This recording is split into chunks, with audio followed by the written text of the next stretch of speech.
Before the world has a chance to tell you what is missing, you are going to tell the world what is already yours. Before the clock begins to demand from you, before the phone begins to pull at you, before yesterday's disappointments try to rise again like old ghosts in the room, you are going to take command of your day. Most people awaken and, without knowing it, surrender their power at once. They give it to the hour. They give it to messages. They give it to fear. They give it to unpaid bills, unfinished conversations, unanswered prayers, and the memory of what did not happen yesterday. They rise in reaction. They begin the day as though life has already spoken, and they must merely answer. But this is not the way of the awakened soul. You are here because something within you knows there is another law, another order, another way to enter the morning. You are here because you are no longer willing to let the outer world be the first voice you hear.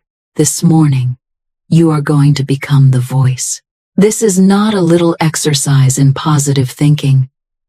This is not a passing mood, nor a temporary encouragement. This is a spiritual command. This is a daily ritual of divine remembrance. This is the sacred moment when you set the pattern of your consciousness so clearly, so faithfully, and so firmly that the outer world must begin to arrange itself according to the word you have spoken. Life is indeed a game, but it is not won by force, panic, or strain. It is won by understanding spiritual law.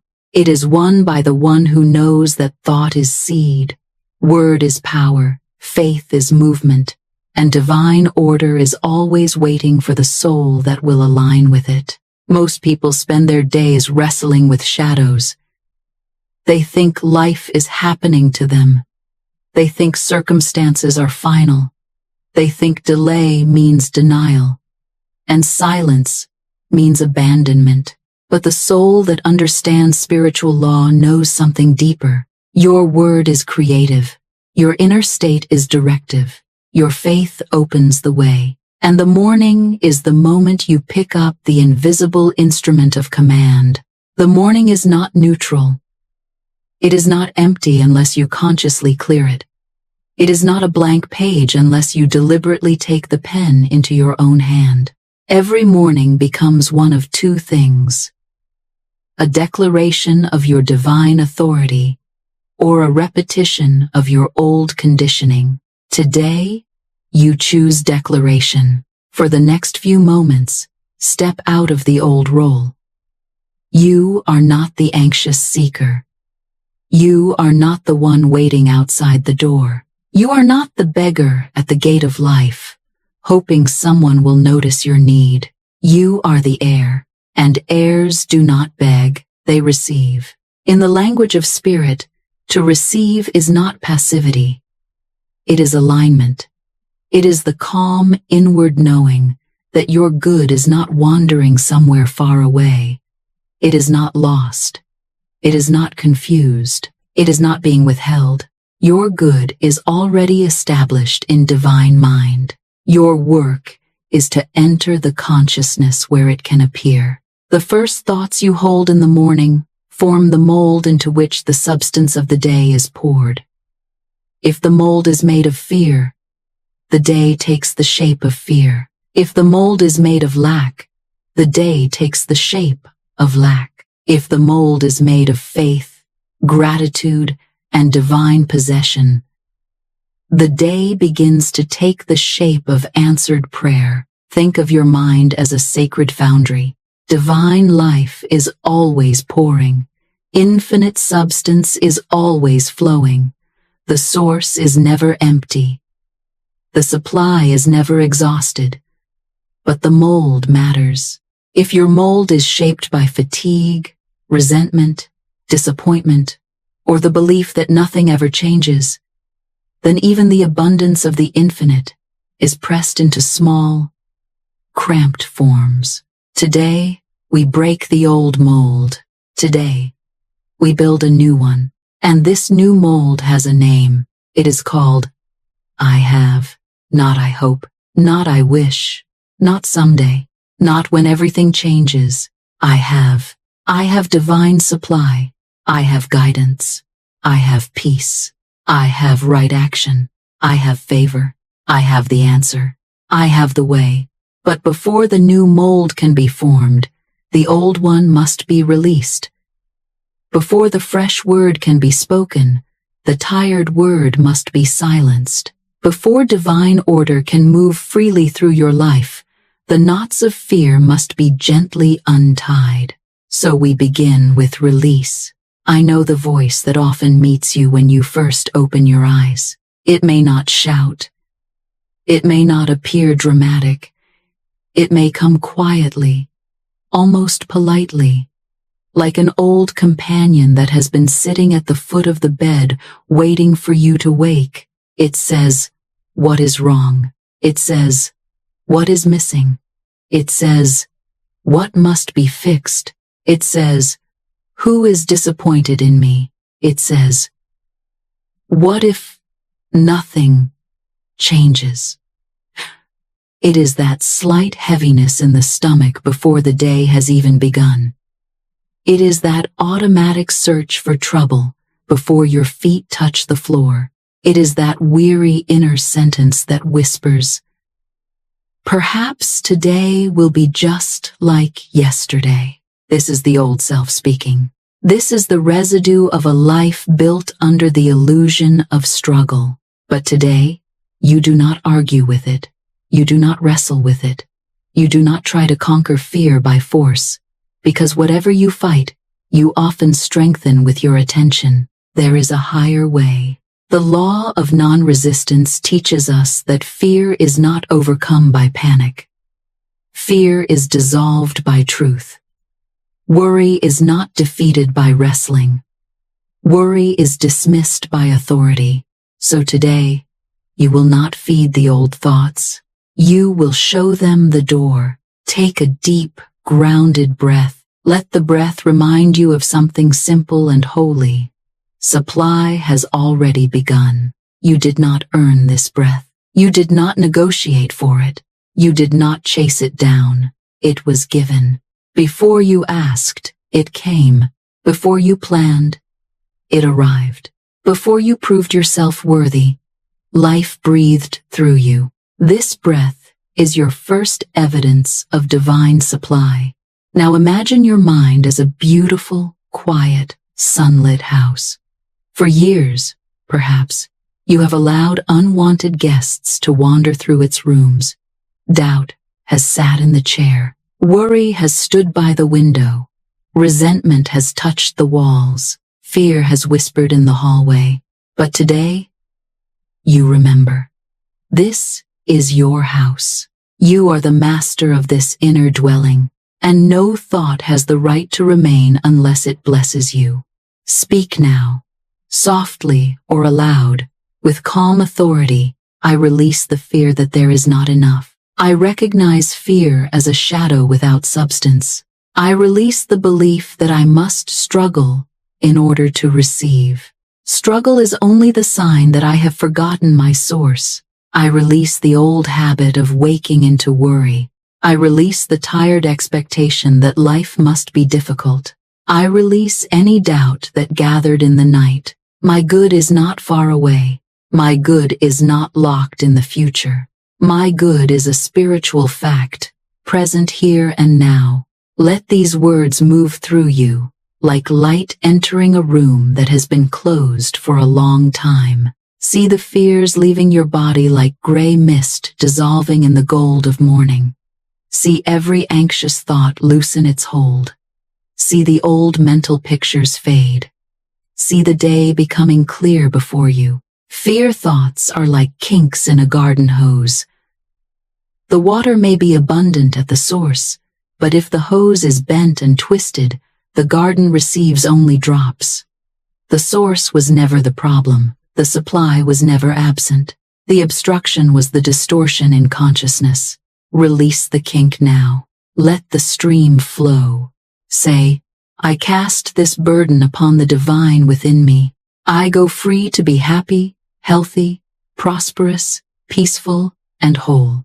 I no longer rehearse lack. I no longer rehearse disappointment. I no longer rehearse delay. The divine intelligence within me knows the answer now. The personal self worries about how. The higher self knows the way. This is the sacred meaning of surrender. It is not giving up.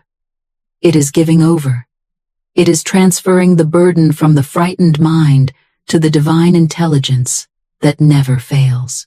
Your ego cannot solve everything by strain. It was never meant to. The little personal self becomes exhausted trying to arrange every event, control every person, foresee every outcome, and protect itself from every possible disappointment. But there is a deeper intelligence within you. It sees beyond appearances. It knows the path before the path appears. It prepares the table before you arrive. It opens doors no human hand can open. So this morning, you stop consulting fear. You stop asking anxiety for directions. The slate is clean. The channel is open. Do not look back at the how or the when. Those are not your masters. They are details in the hands of divine order. You are not here to beg. You are here to receive. Now that the slate has been cleared, we must ask a greater question. Who is speaking? Because the same words spoken from fear and spoken from faith do not carry the same power. A person may say, I am prosperous, while inwardly believing, I am abandoned, and the deeper belief will often shape the result. So we do not merely repeat words. We enter the identity behind the words. The law of preparation teaches that before the visible evidence appears, you must prepare as the one who already has received. You must live inwardly, in the state of possession, before the outer world reflects possession. You cannot wait for money to feel abundant. You cannot wait for healing to feel whole. You cannot wait for the relationship to feel worthy. You cannot wait for the opportunity to feel chosen. If you wait for the world to change before you change your consciousness, you are like a person sitting before a cold fireplace saying, give me heat, and then I will place wood upon the flame. But spiritual law does not work backward. You provide the wood. You provide the faith. You provide the inner atmosphere. You prepare the place. The visible world follows the invisible command. This phase of the ritual is about grounding yourself in the reality of I have. Imagine for a moment that you received absolute confirmation that a great inheritance had been legally placed in your name. The papers are signed. The seal is complete. The transfer is certain. You might still have bills on your desk. You might still have emails to answer. You might still have ordinary responsibilities waiting for you, but you would look at them differently. You would not tremble before them. You would not collapse under them. You would not say, what shall become of me?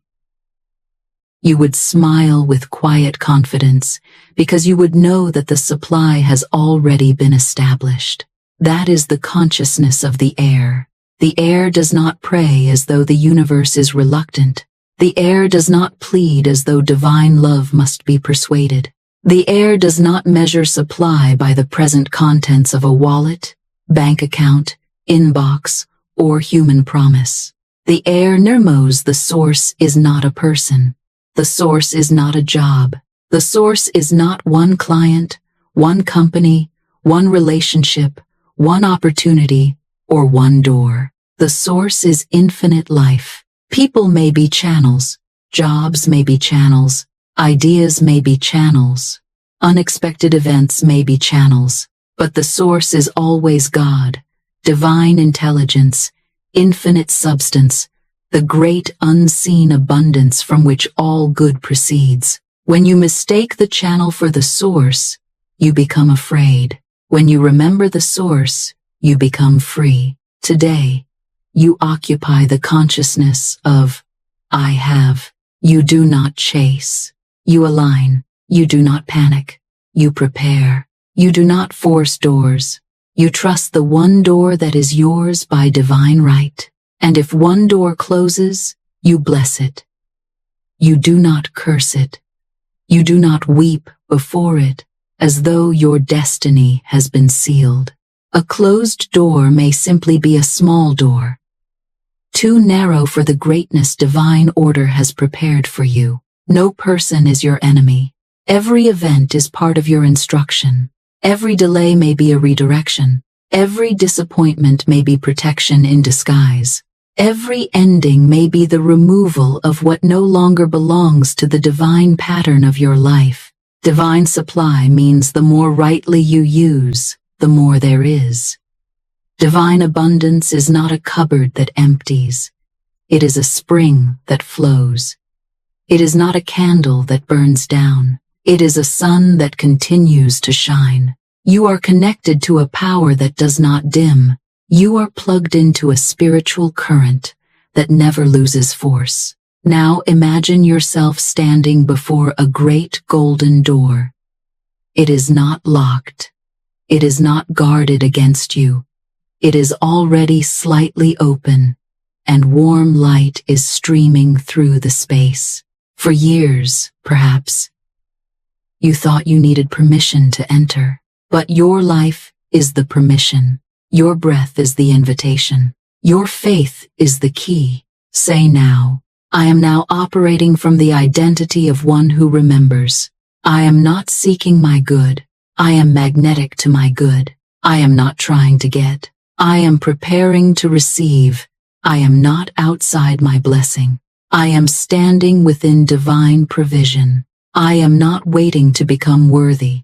I am worthy because divine life expresses through me. Let the body hear this. Let the subconscious receive it. Let the old posture of lack begin to soften. Sit as one who has. Breathe as one who has. Listen as one who has. The inner state must become more real to you than the temporary appearance. This is not pretending. This is spiritual recognition. Now we pick up the wand. The spoken word is one of the great instruments of creation. When you speak with feeling, conviction, and faith, you are not merely making sound. You are giving direction to the subconscious. You are impressing a pattern upon the unseen. You are sending forth a command into the field of life. Every careless word becomes a seed. Every repeated phrase becomes a pathway. Every declaration becomes a movement of energy. If you speak continually of lack, loss, delay, and fear, the subconscious accepts these words as instructions. It does not argue. It builds according to the pattern given. So today, we give new instructions. Not weakly, not timidly, not as one who wonders whether life will listen. We speak as one aligned with spiritual law. First, we command supply and abundance. Say, I have inexhaustible divine supply flowing to me now. My supply comes from the infinite, and it can never be diminished.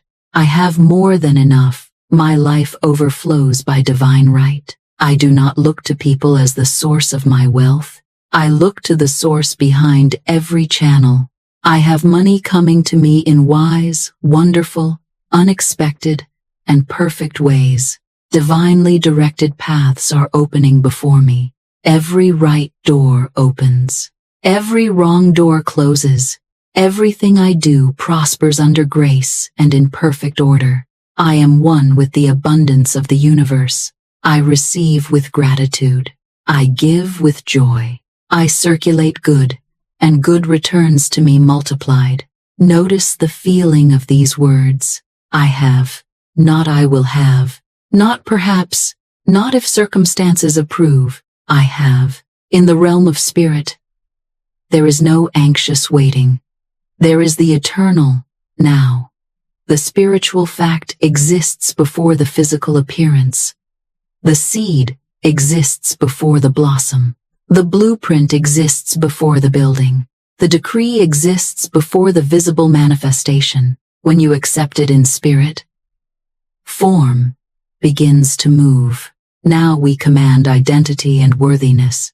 Say, I have the faith of one who has never been abandoned. I have a rich inheritance in divine life. It is not earned through strain. It is claimed through faith. I am worthy because I exist. I am worthy because life has chosen to express through me. I have permission to receive without guilt, apology, or fear. I have the confidence of a child of the infinite. I do not shrink from my good. I do not apologize for my blessing. I have no fear of the future. I have no regret for the past. I am the perfect expression of divine life. I have a place that I am meant to fill, and no one else can fill it. Let this settle deeply. You are not an accident. You are not late to your own life. You are not a mistake that must be corrected. You are a divine necessity. There is a place in the pattern of life shaped for your soul. There are words only you can speak, gifts only you can carry, kindness only you can give, and demonstrations only you can bring forth. Now we command timing and divine order. Say, I have perfect timing working on my behalf. I am never too late. I am never too early. I am always guided to the right place at the right time. I have already received in spirit. The physical world is now catching up to my decree. I have the patience of one who knows that my good cannot be delayed. What is mine by divine right cannot be taken from me. What is not mine by divine right cannot remain in my way. I have peace. I have poise. I have stillness. I have the calm assurance that the work is done. Divine intelligence is never confused. Divine intelligence is never late. Divine intelligence now arranges every detail of my life in perfect order. Feel the nervous system begin to quiet. Feel the shoulders release. Feel the mind stop chasing. Peace is power. Poise is command. Stillness is not emptiness. It is the deep confidence of the soul that knows divine law is operating. Now we seal the borders of your life with protection and guidance. Say, I have divine protection over everything that is mine.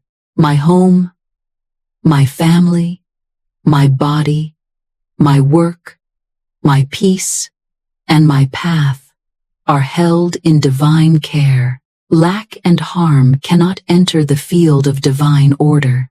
I have clarity, direction, and right action today. I do not need to wonder what to do. The spirit within me whispers the way. I have invisible forces working in my favor at this very moment. Every step is guided. Every word is guided. Every meeting is guided. Every decision is guided. The way is made smooth. I have the victory. I have the light. I have the power. I have. Let the room change around you. Let your inner atmosphere brighten. You have stopped being a wisher and begun being a commander. You have shifted from the vibration of wanting into the consciousness of having. You are no longer standing outside your good, pressing your face against the window. You are seated at the table. The universe responds to the inner command, and the command is, I have. The final step is gratitude. But this is not the gratitude of a beggar who thanks nervously, hoping to receive. This is the gratitude of one who knows the building has already been completed in the unseen. This is gratitude before evidence. This is gratitude as spiritual recognition. This is gratitude that says, I accept the answer before my eyes have seen it. To give thanks for manifestation is to stop rehearsing the problem. It is to stop telling the old story. It is to stop strengthening the appearance by describing it again and again. Many people pray for supply and then spend the rest of the day declaring lack. They pray for peace and then speak anxiety. They pray for healing and then describe symptoms with devotion. They pray for love and then rehearse abandonment. This divides the word. Today, your word becomes whole. Name one specific area of your life where you are now claiming I have. It may be money. It may be healing. It may be love. It may be peace in the home. It may be clarity about your work. It may be a new opportunity. It may be freedom from an old fear. Hold that area gently in your mind, not as a problem, but as a place where divine order is now appearing. Say, today, I have the good I desire. It is mine in divine order. It is established in spirit. It is appearing in perfect form. I give thanks that it is now manifested under grace, in wisdom, and in peace. It is done. Now let it be. Once the word is spoken in faith, infinite intelligence goes to work. Your task is not to dig up the seed. Your task is to water it with trust. If you plant a seed and then tear open the soil every hour to see whether it has grown, you destroy the very thing you are trying to witness. Many people do this with their demonstrations. They declare abundance, then check anxiously. They declare healing, then inspect fearfully. They declare love, then look for signs of absence. They declare success, then ask the world, is it here yet? This is not faith. This is interference. Stop checking. Start being. Be the one who has. Walk like one who has. Speak like one who has.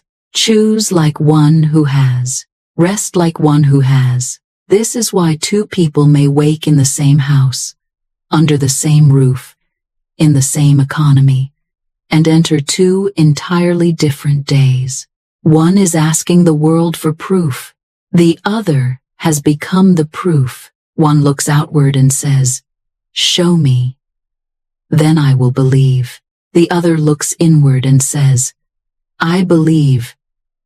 Therefore the way is opening. Your poise is evidence. Your calm is evidence. Your grateful heart is evidence. Your refusal to panic is evidence. Your faithful word is evidence. When you walk with lightness because you know your supply is established, life begins to answer that certainty. People respond differently. Ideas come more quickly. Doors appear where there seem to be walls. A quiet nudge leads you to the right place. A sentence spoken by another becomes guidance. A delay becomes protection.